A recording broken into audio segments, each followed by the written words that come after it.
नमस्कार बच्चों, कैसे हैं आप लोग? उम्मीद है आप सभी लोग सकुशल होंगे।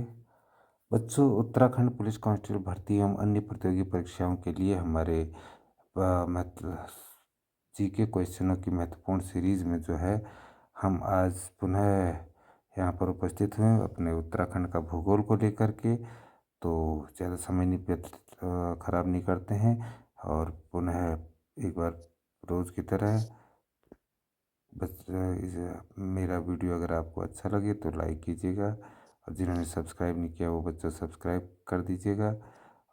और कोई भी इसमें आपको अच्छा लगती है चीज़ तो तब भी कमेंट कीजिएगा, बुरी लगती है तो भी कीजिएगा, ताकि जो है मैं उसमें सुधार कर सकूं और वीडियो को अधिक से अधिक लोग इससे जो है लाभान्वित हो सकें। तो इसे शेयर कीजिएगा बच्चों। ठीक है, तो अब चलते हैं, स्टार्ट करते हैं अपना वीडियो।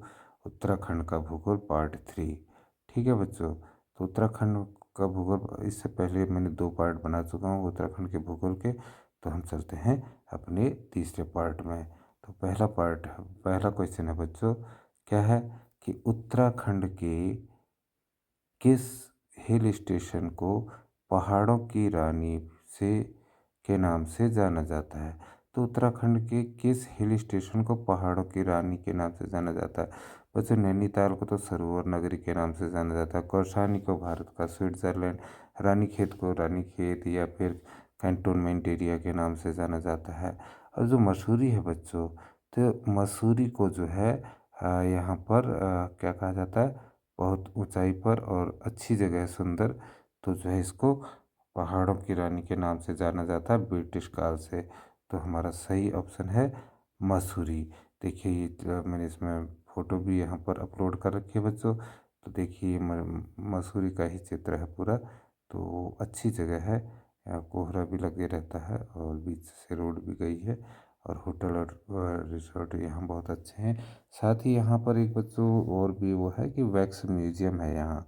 क्या है? वैक्स म्यूजियम, जहाँ जो है महात्मा गांधी हो गए, अमिताभ बच्चन हो गया या माइकल जैक्सन और भी अनेकों महान हस्तियों की जो है यहाँ पर मूर्तियाँ बनाई गई हैं। मोम के पुतले जो होते हैं, तो वैक्स से बनाए हैं मोम के पुतले और जो हूबहू उन्हीं की तरह लगते हैं। तो इसके लिए भी ये फेमस है। और यहाँ पर एक गन हिल भी है। पहले के ज़माने में ब्रिटेन में लोग वहाँ ठीक 12 बजे जो है एक तोप का गोला छोड़ते थे और लोग उसी से अपना समय मिलाते थे। तो उस जगह का नाम गन हिल है।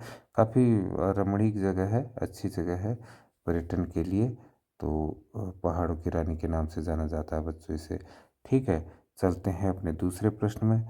दूसरा प्रश्न है बच्चों, पद्मश्री बसंती बिष्ट किस क्षेत्र में प्रसिद्ध है? तो पद्मश्री बसंती बिष्ट बच्चों, देखिए बसंती बिष्ट है कौन बच्चों? बसंती बिष्ट जो है चमोली ज़िले में एक तहसील पड़ती है देवाल, तो वहाँ की निवासी है बसंती बिष्ट। उसका जन्म हुआ था वहाँ 1953 ईस्वी में। तो ये एक लोक गायिका है बच्चों, उत्तराखंड की लोक गायिका है। और इसे 26 जनवरी 2017 को भारत सरकार द्वारा ये पद्मश्री पुरस्कार से भी सम्मानित किया गया।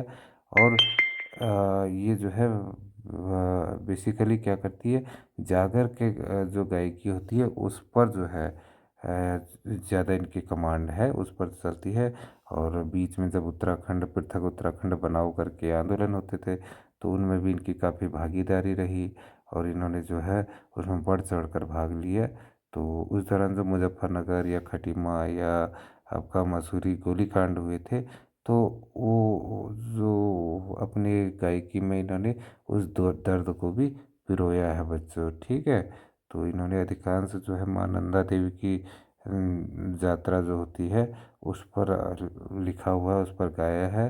तो इनने एक अपनी स्वरचित पुस्तक में उसको स्थान दिया है और पुस्तक का नाम था उनके कि नंदा की जागर, नंदा की जागर और सफल हो जाए तुम्हारी यात्रा। तो नंदा की जागर सफल हो जाए तुम्हारी यात्रा, माने कि हे नंदा माँ आपकी यात्रा सफल हो, ये इसका हिंदी अनुवाद होता है। तो हमारा विकल्प ए जो है बच्चों वो सही है इसमें। ठीक है बच्चों, और ये जो आपको तस्वीर दिख रही है यही जो है आपकी बसंती देवी है। जागर गायिका जो है बसंती देवी यही है बच्चों। ठीक है, तो चलते हैं अपने अगले प्रश्न में। अगला प्रश्न है, तीसरा प्रश्न हमारा, कि वर्ष 2011 के अनुसार उत्तराखंड में औसत साक्षरता दर कितना प्रतिशत है?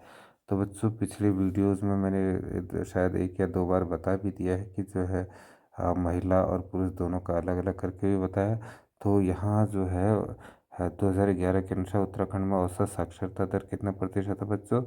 वह है आपका 78.2%। बच्चों कितना? 78.2। तो सही उत्तर हमारा हो गया 78.2%। चलते हैं अपना अगले प्रश्न में बच्चों। हमारा अगला प्रश्न है कि उत्तराखंड राज्य की राजधानी के लिए स्थान चयन हेतु राज्य सरकार द्वारा किस आयोग की स्थापना की गई? ठीक है बच्चों। तो बच्चों, जब उत्तराखंड जो है एक पृथक राज्य बन गया था, ठीक है, तो उसके बाद इसकी स्थायी राजधानी की बात हुई कि किस जगह को स्थायी राजधानी बनाया जाए। लोग गैरसैंण के पक्षधर थे, ठीक है, और पृथक आंदोलन हुआ भी इसी कारण जो है कि हमको एक पृथक राज्य चाहिए। और अब देखते हैं कि जो है हमें कक्षा 10वीं और 12वीं का भी अगर जब एक आपके सर्टिफिकेट में थोड़ा संशोधन या जो है करेक्शन करवाना होता था, तो बच्चों को या लोगों को जो है कहाँ यहाँ से इलाहाबाद तक की यात्रा करनी पड़ती थी बच्चों। वैसा ही हाई कोर्ट में जाना होता था तो वो इतनी दूरी की यात्रा करनी होती थी। राजधानी जाना होता था तो लखनऊ जाना, उत्तर प्रदेश की राजधानी लखनऊ है ना बच्चों, तो वहाँ लखनऊ यहाँ से काफ़ी दूरी पर है। तो ये सब समस्याओं से निजात पाने के लिए पृथक राज्य की मांग की गई, जहाँ पर अब ये गैरसैंण जो है यहाँ पर नज़दीक था, तो इसके लिए भी मांग की गई राजधानी गैरसैंण को बनाया जाए। इसी के लिए जो है एक जो है आयोग की स्थापना की गई, और उस आयोग का नाम था बच्चों दीक्षित आयोग। क्या नाम था? दीक्षित आयोग। अभी दीक्षित आयोग बच्चों, इसने जो है फेवर में तो कम बात कही, लेकिन जो है अगेंस्ट में ज़्यादा बात कह दी। ठीक है, गैरसैंण के फेवर में चार ही बिंदु रखे इनने कि जो है यहाँ पर लोगों की पहुँच आसानी से हो सकती है, या फिर ये जो है उत्तराखंड का मध्य इलाका है, बीच का इलाका है, तो जाने सभी के लिए बराबर पड़ेगा दूरी, इस टाइप से।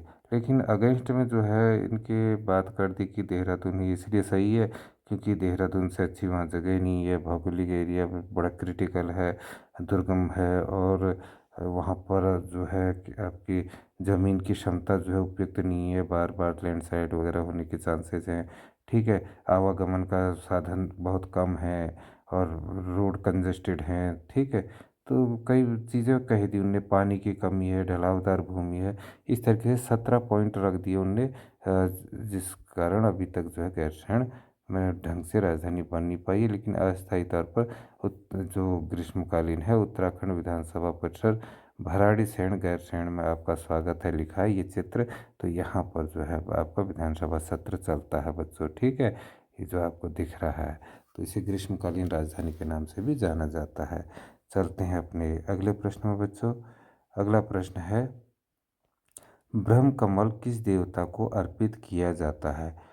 तो इस बारे में, ब्रह्म कमल के बारे में तो हमारी वीडियो में, अधिकांश वीडियो में वार्ता हो चुकी है, बात हो चुकी है बच्चों। तो आप अच्छी तरीके से जान गए होंगे कि ब्रह्म कमल जो है, मैंने बताया था कि भगवान विष्णु के जो है 5 प्रिय पुष्पों में से एक है। जैसे पारिजात हो गया, कमल हो गया, और आपका गेंदा हो गया, उसी तरीके से ब्रह्म कमल जो है उनके एक प्रिय पुष्पों में से एक पुष्प है। क्योंकि यह अति दुर्लभ पुष्प है, 4000 फीट की उससे ऊंची स्थानों पर पाया जाता है, बहुत ही ठंडे स्थानों पर पाया जाता है। हमारे अलावा, भारत के अलावा मीन्स पाकिस्तान में, नेपाल में, भूटान में, तिब्बत में, चीन आदि में ये पाया जाता है। और उत्तराखंड में जो है इसकी 24 प्रजातियां पाई जाती हैं बच्चों। बाकी वैसे 31 प्रजातियां हैं वनस्पति विज्ञान के अंदर। ये सब बातें मैं पिछली वीडियो में आप लोगों को बता चुका हूँ। और साथ में क्या नाम कहते हैं, ब्रह्म कमल किस देवता को अर्पित किया जाता है? हमारा प्रश्न है किस देवता को अर्पित किया जाता है? तो बच्चों, ये जो है किया जाता है भगवान शिव को अर्पित। किसको किया जाता है? भगवान शिव को बच्चों। ठीक है, तो हमारा option C is the right answer बच्चों। अब चलते हैं अपने नेक्स्ट क्वेश्चन में। छठा प्रश्न छठा प्रश्न है, नल दमयंती ताल निम्न में से किस जनपद में स्थित है? ठीक है बच्चों, तो नल दमयंती ताल, देखिए उत्तर अब है क्या, नल दमयंती ताल है कहाँ बच्चों? नल दमयंती ताल है भीमताल से लगभग 2-4 किलोमीटर दूरी पर है सात ताल। तो वहाँ सात ताल हैं, इसीलिए नाम उस जगह का सात ताल है। तो उन सात तालों में जैसे हो गया गरुड़ ताल, हो गया आपका राम ताल, लक्ष्मण ताल, सीता ताल, हनुमान ताल। तो अनेकों ताल हैं, गरुड़ ताल और नल दमयंती ताल भी उन्हीं में से एक है।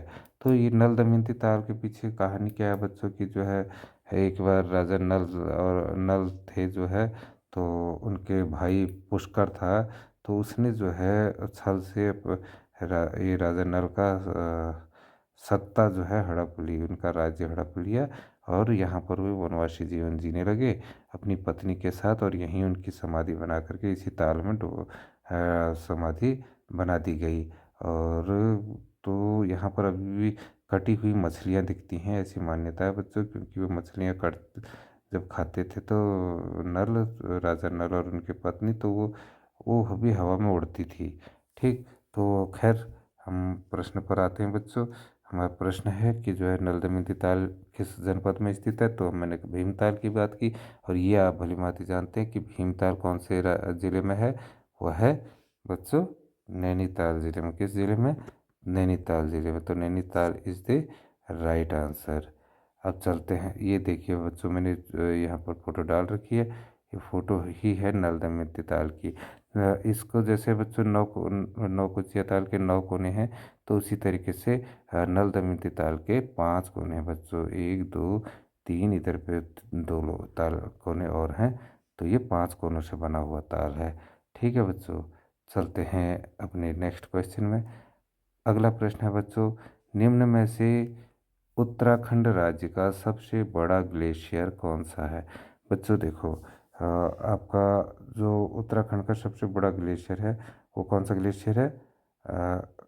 ये है आपका गंगोत्री ग्लेशियर। ठीक है, तो गंगोत्री ग्लेशियर जो है ये आपका दूनागिरी की तो नहीं है, दूनागिरी ग्लेशियर चमोली जिले में है। और ये जो है डोकियानी ग्लेशियर, ये भी जो है इधर ही कहीं पर है। तो गंगोत्री ग्लेशियर खैर उत्तराखंड राज्य का सबसे बड़ा ग्लेशियर है बच्चों। तो ये हमारा सही उत्तर है, इसे कर दिया हमने सही। और चलते हैं नेक्स्ट क्वेश्चन में।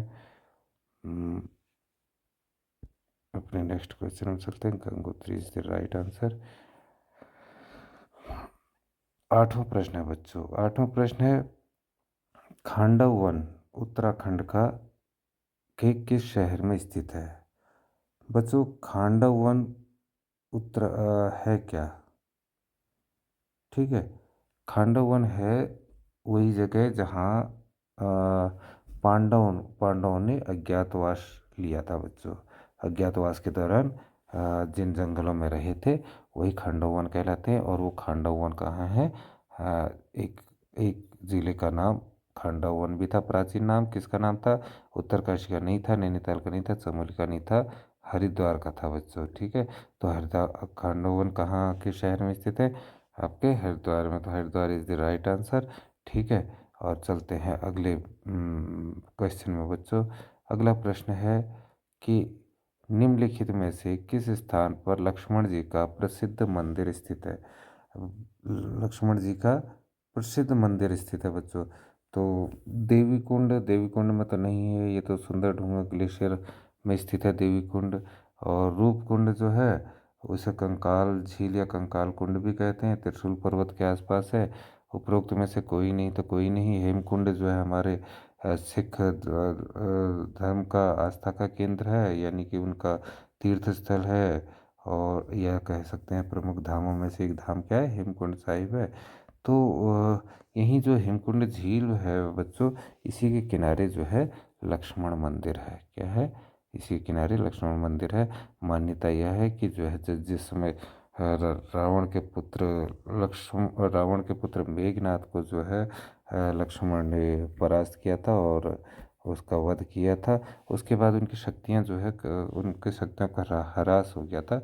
तो वहाँ पर अपनी शक्तियाँ प्राप्त करने के लिए इन्होंने यहीं तपस्या की, कहाँ, हेमकुंड पर। तो वहाँ पर ही लक्ष्मण मंदिर पाए है बच्चों। ठीक है, चलते हैं अपने अंतिम प्रश्न में आज के। तो आज का अंतिम प्रश्न है बच्चों, निम्नलिखित में से किस जनजाति का संबंध उत्तराखंड से नहीं है? ठीक, तो नहीं है पूछा है बच्चों। तो भोटिया जनजाति, देखिए भोटिया जनजाति तो हमारे पिथौरागढ़ एरिया का गढ़ है। पिथौरागढ़ एरिया में भोटिया जनजाति पाई जाती है। थारू जनजाति, थारू जनजाति विशेष रूप से हमारा उधम सिंह नगर जिले का एक खटीमा एरिया है, जो यहाँ थारू जनजाति ही पाई जाती है। बोक्सा जनजाति बच्चों, बोक्सा जनजाति भी हमारे कहाँ, देहरादून हो गया, और आपका पौड़ी गढ़वाल हो गया, और ये उधम सिंह नगर के इलाका जो है थोड़ा बहुत, यहाँ बोक्सा जनजाति पाई जाती है। लेकिन नागा जनजाति आपने कहीं यहाँ नाम सुना नहीं होगा बच्चों। यहाँ पर केवल रानीखेत में आपने नागा रेजिमेंट नाम सुना होगा, वो भी नागा जनजातियों की एक रेजिमेंट है। तो ये जो है हमारे देश के पूर्वोत्तर राज्यों में पाए जाते हैं बच्चों, नागा जनजाति का। कहाँ, जैसे अरुणाचल प्रदेश हो गया, असम हो गया, नागालैंड हो गया, मणिपुर हो गया, और सिक्किम, और कुछ एरिया बांग्लादेश का। तो यहाँ ही नागा नागा जनजाति पाई जाती है बच्चों। ठीक है, तो यहाँ पर आज का हमारा वीडियो समाप्त होता है बच्चों। पुनः एक बार अनुरोध है कि जो है वीडियो को लाइक कीजिएगा, सब्सक्राइब नहीं किया तो सब्सक्राइब कीजिएगा, और जो भी इसमें आपको सही लगता है कमेंट कीजिएगा, और उसके बाद बच्चों इसे अधिक से अधिक बच्चों को शेयर कीजिएगा। ठीक है बच्चों, आपका दिन मंगलमय हो। इसी के साथ विदा लेते हैं।